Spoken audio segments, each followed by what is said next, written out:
Hello everyone, Happy New Year, and welcome back to my channel, where everything you're about to hear and see has been done in one take. I'm your host, the One Take Man, and welcome to Daft Punk Month 4. Yes, Daft Punk as a creative duo were so prolific that I had enough material to plan out a fourth month where I would be talking about some part of their output. The first month, if you'll recall, was all about their studio discography. The second month was saw me talking about their live albums, their soundtrack album, and what a potential greatest hits compilation ought to be. And the third Daft Punk month saw me talking about all of the visual media they either made themselves or were associated with. Maybe not all of them, but enough of them that are tied into their brand for it to count, as well as a documentary that was made about them. For this video, and for this Daft Punk month, the theme, as you may have been able to figure out, is remix albums, because surprise surprise, they actually do have some of those as well. And by remix albums, I'm not exactly sure how to how to most what most effectively explains them. Simply albums with remixes. Well, whether they are the ones doing the remixing, whether they are the ones whose tracks get remixed, doesn't really make a difference for the purposes of this month. If these remixes were collected within an album, then that album is is eligible to be reviewed. Important thing, and that album should primarily consist of remixes, as I am pretty sure is the case. Will be the case over the course of this month. And first on the chopping block, as the title will have already given away, is the remix album based off their debut album, Homework. This remix album was technically released after their disbandment, and it first came out digitally on what has since been called Daft Punk Day, the 22nd of February 2022, with CD and vinyl releases coming out about 9 months later on November 25 of the same of the same year.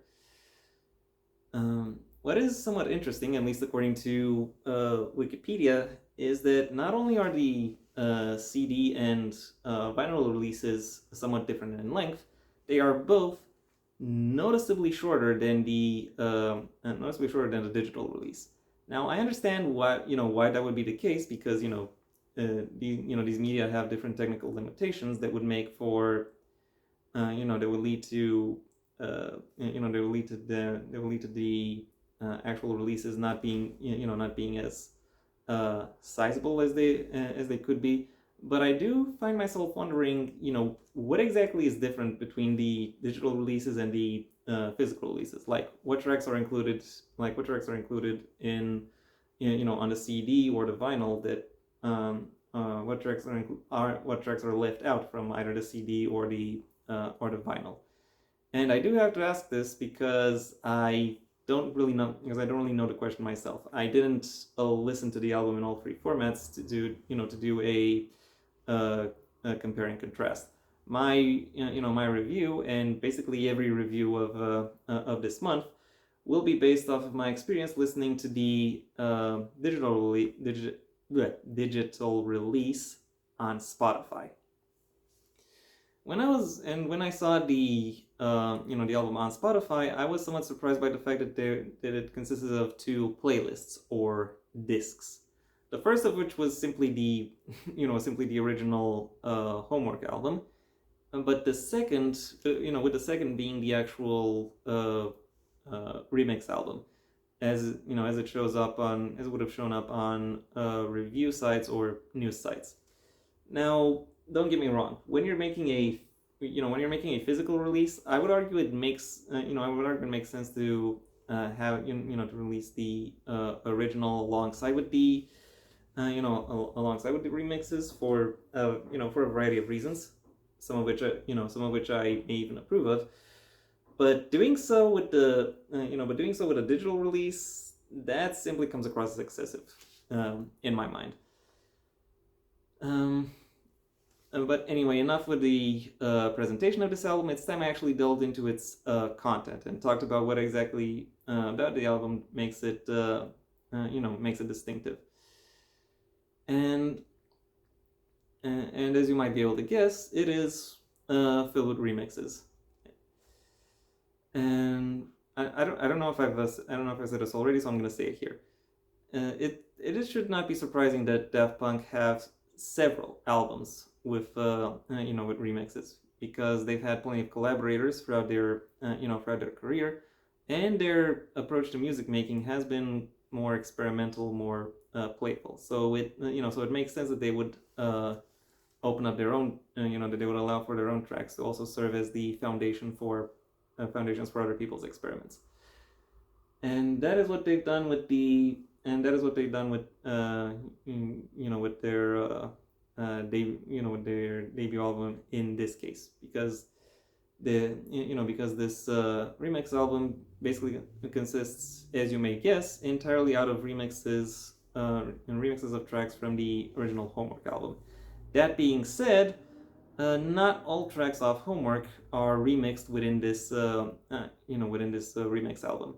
In fact, of the 15 tracks from the remix album, 8 of those are remixes of Around the World, 4 are remixes of Burnin', 2 are remixes of Revolution 909, and the and among the and also there is an extended mix of Teachers. So not exactly a motley collection of songs. So therefore, to add variety and really intrigue or interest to this to this album, you really have to look at the really have to look towards the DJs and the producers who who are busy with mixing, layering, and in general doing the soundscaping that would be that these tracks bring forth. And unfortunately, I do have to say that for the most part, their work is not entirely exceptional. Now, I will admit to being a little bit biased against remixes, and a lot of that some of that bias primarily stems from my experiences when I went during that time of my life when I went out clubbing. Call this a boomer take if you will, but most people but most of the time remixes aren't really worth it.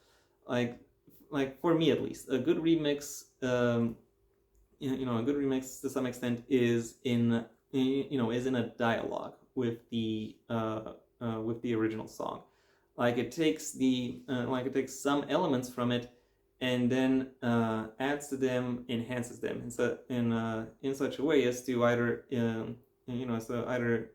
better emphasize the point and the message of the original track, or provide a counter narrative to it, through which to make the total package more more engaging, more interesting. That is ideally what a remix should be. However, most of the time, when someone does a remix of the track, they put down some kind of beat, perhaps perhaps their own original beat. Then they splice in some sample from the from the track being remixed before then returning to that original beat, making it a remix in name only, basically. I find that a lot of remixes are are basically in name only in that way. If I were to make a comparison to visual media adaptations, a good remix is is basically is V for Vendetta movie and how it stands when compared to the comic. A bad remix would be the Killing Joke movie and how it stands when compared to the comic. And unfortunately, most of the tracks off of this album really fall into that, really fall into that example of what a bad remix is like, where where there simply isn't enough to really analyze there. It's just, it's just beat with the occasional sample. That's, that's really what you're getting, and therefore there isn't really enough to analyze, to dissect, to really dig into, making it not as not as interesting, not as engaging as it could have been, and as what I know Daft Punk, Daft Punk's music can be. Now, admittedly, there is somewhat of a difference between listening to an album or any particular track at home, and listening to that same track like in a club where you're looking to get lost in the moment, or in general have something of a good time. Unfortunately, even taking that into account, I don't necessarily think this album really holds up, because most of the tracks aren't really or really continuously slow and varied enough to be meditative, nor do I find them to be quick and engaging enough to be for someone to dance to them. And that therefore leaves out really the two main ways club music can be immersive. And I already talked about how there isn't really enough to analyze when it comes to these tracks either. So in that sense, they're really just kind of stuck in a weird murky purgatory, where even though the production on the beats themselves is still still good, it's still clean, it still sounds sharp. There ultimately aren't really any sonic ideas or concepts that are being explored throughout these songs. They basically serve as sonic window dressing, it's not the kind of beat you dance to, it's the kind of beat you rap to be honest. That's kind of my impression of this album. Now, I will say I am quite surprised by the fact that Daft Punk themselves have actually brought forth the template for how to most effectively remix their work back in Alive 2007, and seeing that this album, which came out 15 years later, shows them almost completely losing their touch, is a little bit surprising. You will note that I said almost, because because while most songs most tracks off of this album are not fall into that in name only kind of remix, there are 3 of 15 which I actually think work work very well as remixes and are engaging enough as standalone tracks. The first of which is the second track and first Revolution 909 remix, done by Roger Sanchez and Junior Sanchez. The second of these counterexamples is the fourth track, the Around the World Mellow Mix. And the third example is actually the second to last track, the extended mix of Teachers, that I've already mentioned. All of which, in their own way, match the vibe or the energy of the original song, and and provide interesting additions to the to the points of those to the points, the rhythms, the the general general listening sensation and experience that those songs provide. Overall, while this album has some bright spots, it ultimately comes across as too bloated for someone with my particular music taste to really, to really consistently find engrossing or exciting. My final rating for Homework Remixes is a 2 out of 5. And yeah, that was my review. Thank you for your attention. If you enjoyed it, well then please like the video, maybe even share it wherever you think other people will also like the video. If there is anything you'd like to add, either to the album itself or to my review of it, that is what the comment section is for.